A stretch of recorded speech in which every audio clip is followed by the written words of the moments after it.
Rapport tal-Awditur Ġenerali biex jinvestiga l-proċess mid-disinn sal-eluq tal-proġett tal-Isptar Mater Dei wera nuqqas sinifikanti ta' dokumentazzjoni fl-istadji kollha tal-proġett.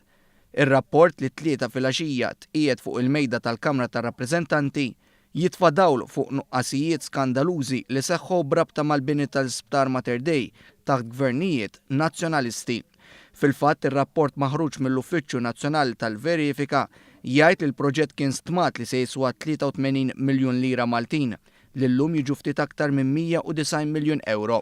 L-Awditur Ġenerali jistma li l-ispiża tal-proġett telet għal ftit aktar minn 9 biljun euro. Ir-rapport jgħid li minħabba limitazzjonijiet fosthom in-nuqqas ta' dokumentazzjoni u informazzjoni bażika li suppost inżammet mill-Fondazzjoni għas-Servizzi Mediċi dik li l-Gvern Nazzjonalista fdal l-proġett ta' Mater Dei f'idejha, l-ispiża ta' 9 biljun euro hija l-aħjar stima bbażata fuq informazzjoni li rnexxielu jikseb. L-Awditur Ġenerali jisħaq li n-nuqqas ta' informazzjoni li natalu biex jinvestiga dwar il-governanza, it-trasparenza u l-amministrazzjoni finanzjarja tal-proġett juri biċ-ċar il-falliment istituzzjonali u negliġenza serja fl-amministrazzjoni ta' dak iż-żmien meta kellha f'idejha il-fondi pubbliċi. Ir-rapport jinnota wkoll li bejn is-sena 2000 u s-sena 2003 kien hemm tħassib dwar l-eskalazzjoni materjali fl-ispiża tal-proġett tal-Isptar.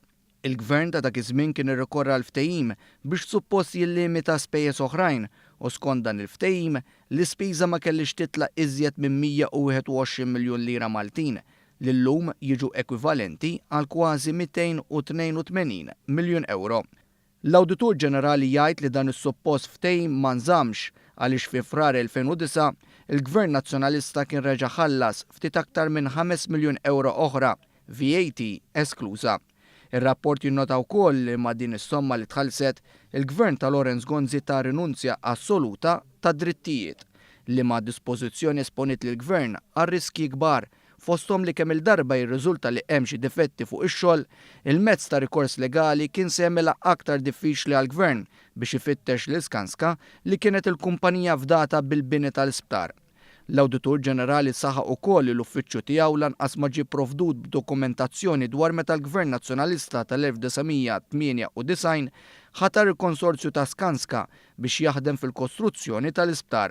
Fil-fehma tal-Awditur Ġenerali, din is-sensiela ta' bidliet diżorganizzati ta' min kienet jaħdem fuq il-proġett tal-isptar li ħa 17-il sena biex jitlesta irriflettiet ħażin fuq l-ippjanar u l-kontroll tal-proġett.